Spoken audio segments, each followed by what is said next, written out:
மிகவும் கனத்த இதயத்தோடு உங்கள் முன்னாலே நான் நின்று கொண்டிருக்கிறேன். கரூர்ல நடந்திருக்கக்கூடிய இந்த கொடூரமான செயலை பற்றி, விபத்தை பற்றி விவரிக்க முடியாது. அந்த அளவுக்கு ஒரு சோக சூழ்நிலை ஏற்பட்டிருக்கு. அதை பத்தி விவரமா சொல்லக்கூடிய மனசு கூட என்னுடைய மனசுல இடம் கொடுக்கல. அந்த அளவுக்கு ஆன வேதனையில இருக்கிறேன். நேற்று இரவு ஒரு 7:45 மணி அளவுக்கு சென்னையில அதிகாரிகளோடு கலந்து பேசிக் கொண்டிருந்த போது கரூர்ல இப்படி ஒரு சம்பவம் ஏற்பட்டிருக்கு. கூட்ட நெரிசல்ல மூச்சுத்திணறல் ஏற்பட்டு பல பேர் மூச்சுத்திணறலுக்கு ஆளாகி மருத்துவமனைக்கு அழைச்சிட்டு போறாங்க அப்படின்னு ஒரு செய்தி எனக்கு கிடைச்சது. செய்தி கிடைச்ச உடனே இந்த கரூர் தொகுதியினுடைய சட்டமன்ற உறுப்பினர் முன்னாள் அமைச்சர் செந்தில் பாலாஜியோட நான் தொடர்பு கொண்டு இந்த மாதிரி செய்தி கேள்விப்பட்டன, உண்மையா, உடனடியாக நீங்க மருத்துவமனைக்கு போங்க, போய் என்னன்னு பாருங்கன்னு சொன்னேன். அதுக்கப்புறம் கலெக்டர் இடத்துலையும் தொடர்பு கொண்டு நான் கேட்டபோது அவரும் சில விஷயங்கள் எல்லாம் சொன்னாரு. அடுத்த 5 நிமிடங்கள்ல மருத்துவமனைக்கு எடுத்து சொல்லக்கூடக்கூடிய முதல்ல 4-5 பேர் அழைத்துக்கிட்டு போயிருக்காங்கன்னு செய்தி வந்துச்சு. ஒரு போக போக பாத்தீங்கன்னா அதிகமான பேரை மருத்துவமனைக்கு தூக்கிட்டு போறாங்க அப்படின்னு செய்தி தொடர்ந்து வந்துட்டு இருந்துச்சு. அதுக்கப்புறம் பார்த்தா மரண செய்திகள் வர ஆரம்பிச்சிருச்சு. நான் கொஞ்சமும் எதிர்பார்க்கல. மரண செய்தி வர ஆரம்பிச்சோன்னே எனக்கு ஒரு அச்சம் ஏற்பட்டு உடனடியாக இந்த மாவட்டத்தினுடைய சுற்று வட்டாரத்தில் இருக்கக்கூடிய அந்த அமைச்சர் பெருமக்கள், பக்கத்தில் இருக்கக்கூடிய மாவட்டங்கள் இருக்கக்கூடிய அமைச்சர் பெருமக்கள் எல்லாம் தொடர்பு கொண்டேன். அந்த அடிப்படையில் அன்பில் மகேஷ் தஞ்சாவூருக்கு போயிட்டு இருந்தாரு.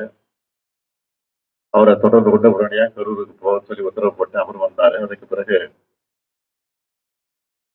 நம்முடைய மக்கள் நல்வாழ்வுத்துறை அமைச்சர் மா சுப்பிரமணியத்தை சென்னையில் இருந்து உடனடியாக போய் என்னன்னு பாருங்க அப்படின்னு அவரையும் அனுப்பிச்சு வச்சேன். அப்புறம் டிஜிபி, சட்டம் ஒழுங்கு ஏடிஜிபி ஆகிய அதிகாரிகள் எல்லாம், காவல்துறையுடைய உயர் அதிகாரிகள் எல்லாம் தொடர்பு கொண்டு நான் உடனடியாக இதை பற்றி கவனிக்க வேண்டும் என்று போர்க்கால அடிப்படையில் நடவடிக்கை எடுங்கன்னு சொல்லி உத்தரவிட்டு அவர்களை அனுப்பி வச்சேன். அந்த செய்திகள் எல்லாம் என் மனசை கலங்கடிச்சது. அதுக்கு பிறகு உடனடியாக நான் தலைமைச் செயலகத்துக்கு போய் அங்க நம்முடைய மூத்த அமைச்சர் துரைமுருகன் அவர்கள், நேரு அவர்கள், வேலு அவர்கள் அமைச்சர்கள் சென்னையில் இருந்தாங்க. அவங்களையும் கூப்பிட்டுட்டு தலைமைச் செயலகத்துக்கு போயிட்டேன்.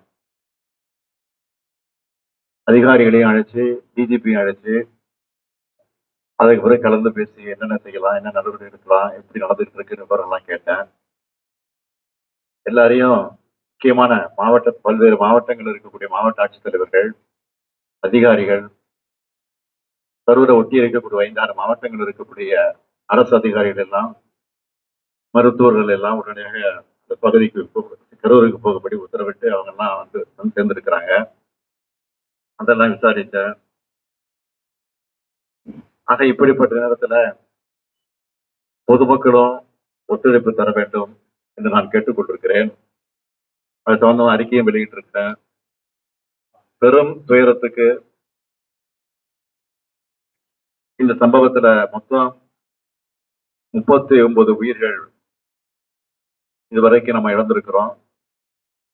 இதுல ஆண்கள் 13 பேர், பெண்கள் 17 பேர், ஆண் குழந்தைகள் 4 பேர், பெண் குழந்தைகள் 5 பேர்.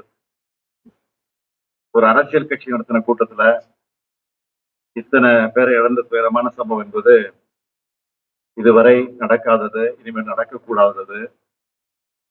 மேலும் 51 பேர் தீவிர சிகிச்சை பிரிவில் அனுமதிக்கப்பட்டு சிகிச்சை பெற்றுக் கொண்டிருக்கிறாங்க. அதுல 26 பேர் ஆண்கள், 25 பேர் பெண்கள். இவங்க எல்லாரும் விரைவில் குணமடைந்து விரைவில் வர வேண்டும் என்று நான் நம்புகிறேன். வருவார்கள் என்று நிச்சயமாக நான் நம்புகிறேன்.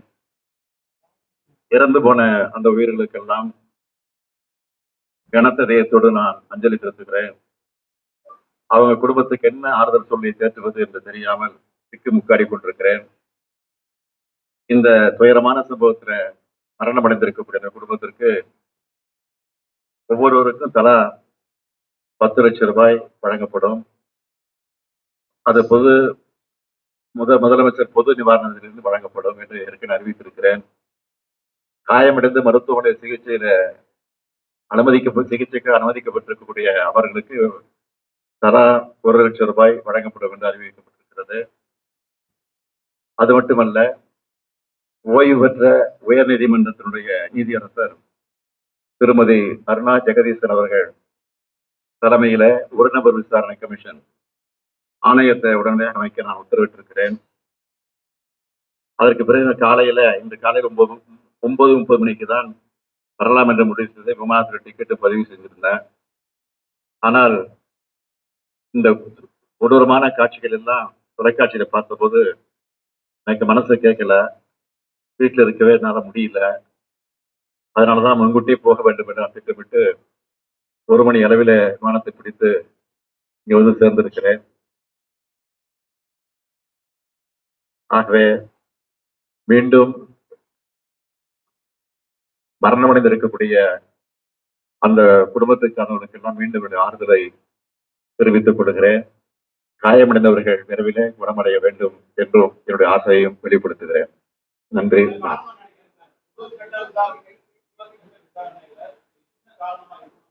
அதுக்குதான் உயர் நீதிமன்றத்தினுடைய ஓய்வு பெற்ற நீதிபதி தலைமையில ஆணையம் அமைக்கப்பட்டிருக்கு.